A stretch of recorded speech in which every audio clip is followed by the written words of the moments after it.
प्रिय साधकों, अभी कुछ दिन पहले 25-26 फरवरी 2017 बांदी कुई राजस्थान में कुछ साधक जो वहाँ पर शिविर में पहुँचे हुए थे, उनको मैं विशेष संदेश देना चाहता हूँ। आपने वहाँ देखा होगा, मैंने कुछ साधकों की कुंडली जागृत करके ऊर्ज की है।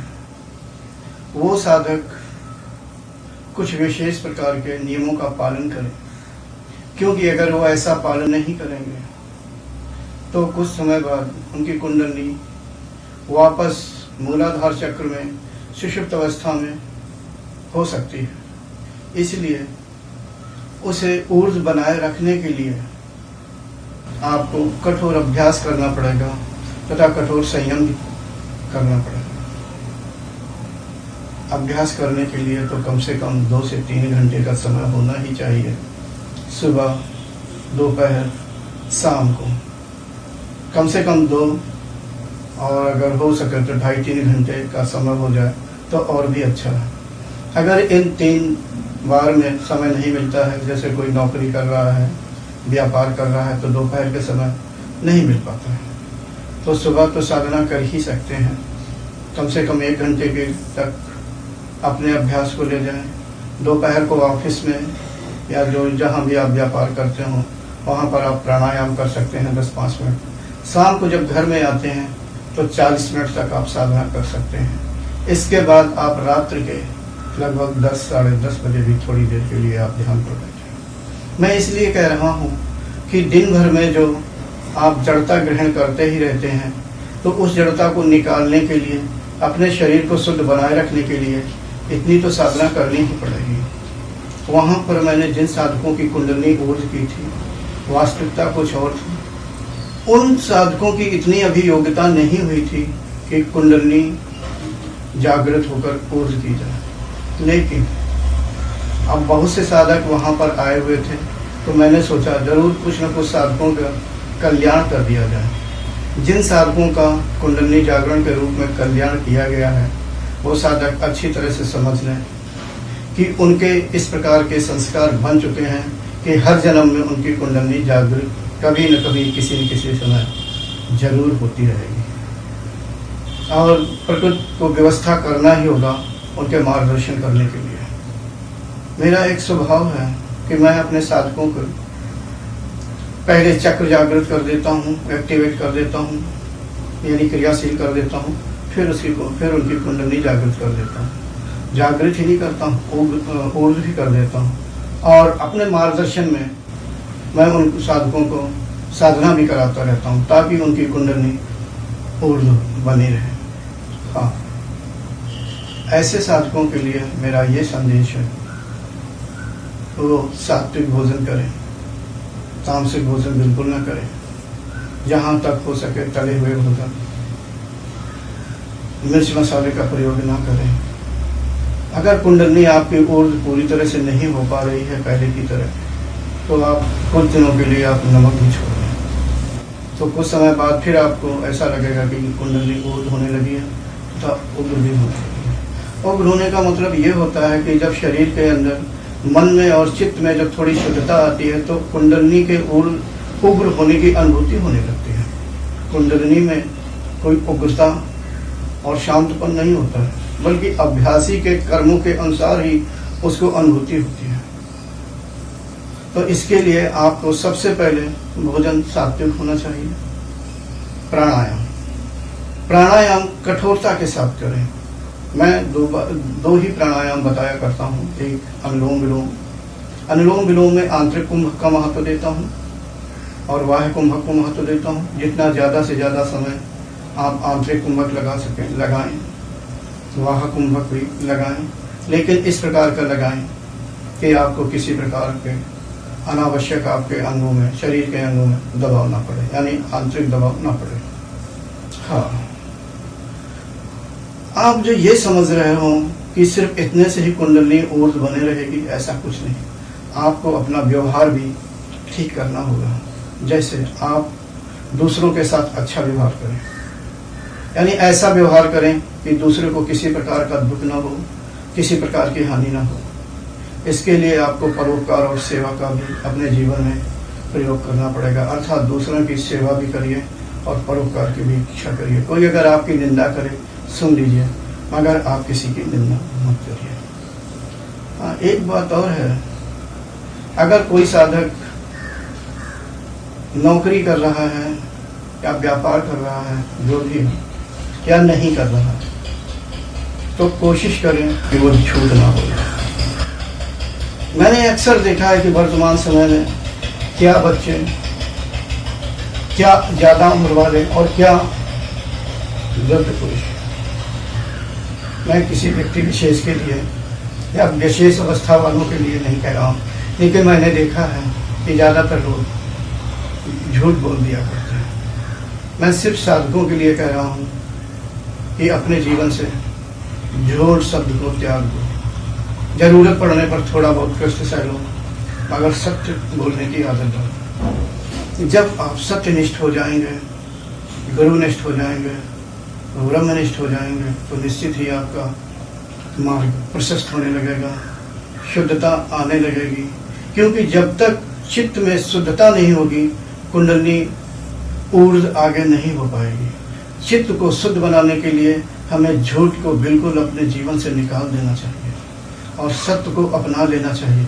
जो व्यक्ति अनावश्यक रूप से झूठ बोलते रहते हैं, दूसरे को भ्रमित करते रहते हैं, धोखा देते रहते हैं, उनका कभी भी योग नहीं होता है। वो सिर्फ भ्रम में जीते हैं और उनका यही जीवन अंत तक बना रहता है। खैर, उनके लिए तो मैं कुछ नहीं कहूँगा। हे साधको, तुम्हें अच्छा बनना है। मैं मार्गदर्शन बहुत ज़्यादा दिन तक नहीं कर पाऊँगा, क्योंकि मार्गदर्शन करने का समय मेरा बिल्कुल कम है। इसलिए मैं इस संदेश को आप तक पहुँचा रहा हूँ कि इन संयमों का पालन करें और ये मत सोच लें कि बांदी कुएं में बड़े आराम से उनकी कुंडली जागृत कर दी गई थी। जागृत करने के लिए हमें बहुत कुछ ग्रहण करना पड़ा और बहुत कुछ देना पड़ा। साफ सी बात है कि जब आप सामान्य अवस्था में थे तो सूक्ष्म शरीर में विद्यमान जो चक्र होते हैं उनके ऊपर मलिनता बनी रहती है और चक्र अविक्षित होते हैं। शक्तिपात करके पहले मैंने साधकों की चक्रों के ऊपर विद्यमान मलिनता को दूर किया, फिर उनके चक्रों को विकसित किया और बाद में कुंडलिनी को ऊर्ध्व किया। ये जो मलिनता साधकों के अंदर से निकली, कुछ तो इधर उधर अंतरिक्ष में फैल गई, कुछ मुझे ग्रहण करना पड़ा। मैं किसी व्यक्ति विशेष के लिए नहीं कहूँगा, लेकिन जिन साधक महोदय की मुझे व्यक्तिगत रूप से कुंडलिनी ऊर्ध्व करनी पड़ी, मैं उन सज्जन को भी संदेश देना चाहूँगा, कुंडलिनी ऊर्ध्व करने, बनाए रखने के लिए कठोर परिश्रम करते रहें, क्योंकि मुझे आपके बहुत ही कर्म सहने पड़े और निकालने पड़े। खैर, कोई बात नहीं, गुरु या मार्गदर्शक का कर्तव्य होता है कि वो ऐसा करे। वही एक सफल गुरु होता है और अच्छा गुरु होता है कि शिष्यों के यानी कर्मों को वाहन करे। हाँ, मैं एक बात और बताना चाहूँगा कि ये सारा जीवन आपको व्यवस्थित ढंग से जीना पड़ेगा। किसी के बहकावे में नहीं आना है, सिर्फ लगे रहना है। सिर्फ एक ही लक्ष्य होना चाहिए कि आप हैं, ईश्वर है और मार्गदर्शक है। हमारा ये मतलब नहीं है कि आप संसार में किसी को त्याग दें, त्यागना नहीं है। कर्तव्य करते रहना है, सिर्फ आसक्ति को हटा देना है। यदि आप इस संसार के प्रति, पदार्थों के प्रति आसक्ति को हटा देंगे, आप कर्तव्य करते रहेंगे, तो आपका मार्ग भी प्रशस्त होता रहेगा। और कुंडलिनी को ऊर्ध्व बनाए रखने के लिए गुरु के प्रति आंतरिक रूप से प्रबल भाव होना चाहिए। ये एक महत्वपूर्ण बात होती है। मैं ये नहीं कह रहा हूँ कि आपका भाव मेरे प्रति अच्छा हो, नहीं।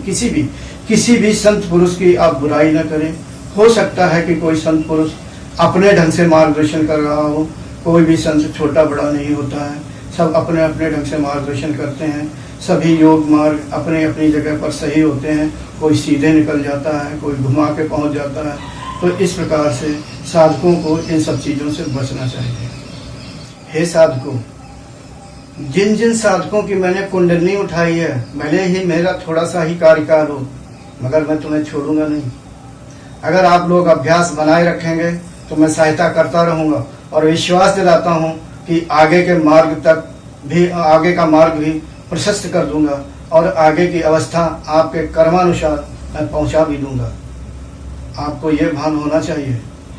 और इस वीडियो को जो भी देखें ऐसा बिल्कुल अर्थ ना लगाएं, क्योंकि मैं ये भी देखता हूँ या मेरे सामने कभी कभी ऐसे भी कमेंट आ जाते हैं कि आजकल गुरु नहीं होते हैं। ऐसा नहीं है कि आजकल गुरु होते हैं, योग होते हैं, लेकिन सत्य ये भी है कि शिष्यों में भी कमी होती है, शिष्य योग्य नहीं होते हैं। तो पहले अपनी योग्यता को देखें, अपनी योग्यता बनाए रखें, यानी इस योग्य बनाए अपने आप को कि गुरु आपको ग्रहण कर ले। जब आप इस योग्य हो जाएंगे तो ढेर सारे गुरु आपको मिल जाएंगे। अगर यही बात अगर जो सोची जाए कि कोई छात्र अगर विद्यालय में गया नहीं और टीचर की योग्यता बताने लगा, तो ये सिर्फ भ्रम के अलावा, अहंकार के अलावा कुछ भी नहीं है। मैं दूसरे संतों के लिए कुछ नहीं कहूँगा, इतना अवश्य कहूँगा कि मैं जिसको पकड़ लेता हूँ जल्दी छोड़ता नहीं हूँ और साधक बना देता हूँ। तो साधकों, मैं ज़्यादा कुछ नहीं कहूँगा, मार्गदर्शन देता रहूँगा और उसके लिए तुम लोगों को संयमित होकर के एक अच्छे पुरुष की भांति जीवन व्यतीत करना होगा, तभी ऐसा कर पाऊँगा। और एक बात ध्यान रखना कि चरित्रवान होना अति आवश्यक है। शायद समझ गए होंगे आप लोग। मैं इस वीडियो में कुछ ज़्यादा नहीं बताना चाहता हूँ। जिस समय आपके मन में काम विकार आ जाए तो आप ईश्वर से, गुरु से, अपने आप से माफ़ी मांगे, अपने आप से माफ़ी मांगते हुए भी सात्विक भोजन पर ध्यान दें, प्राणायाम पर ध्यान दें। और जब ऐसा लगे तो कुछ विशेष प्रकार के नियम संयम होते हैं, उनका पालन करें। मैं उनका पालन करने के लिए इस वीडियो में नहीं, व्यक्तिगत रूप से कभी न कभी अवश्य बता दूंगा। बस इतना ही संदेश देना चाहता हूँ। साधना करते रहो, एक अच्छे पुरुष की भांति रहो। अगर अच्छे पुरुष की भांति नहीं रहे, यानी अच्छे साधक बन के नहीं रहे, तो ये भी ध्यान रखना कि मैं तुमसे दूर हो जाऊंगा। अब ये आपको सोचना है कि आपको हमसे दूर होना है या नज़दीक होना है। नज़दीक होने के लिए बस इतना है, साधना को बनाए रहें, कर्तव्य को पालन करते रहें, अपने परिवार वालों से जरूर बनाए रहें, उनका आशीर्वाद लेते रहें। बुजुर्गों का आशीर्वाद बहुत काम आता है। इसलिए यानी कहने का कि आप ऐसे बने कि आपका परिवार नहीं, आपका मोहल्ला, रिश्तेदार और समाज वाले भी आपकी तारीफ करें। ऐसा जीवन जियो और साधना करते रहो। हम आपका साथ अवश्य देंगे। नमस्कार। Thanks for watching. Remember to like, comment and subscribe.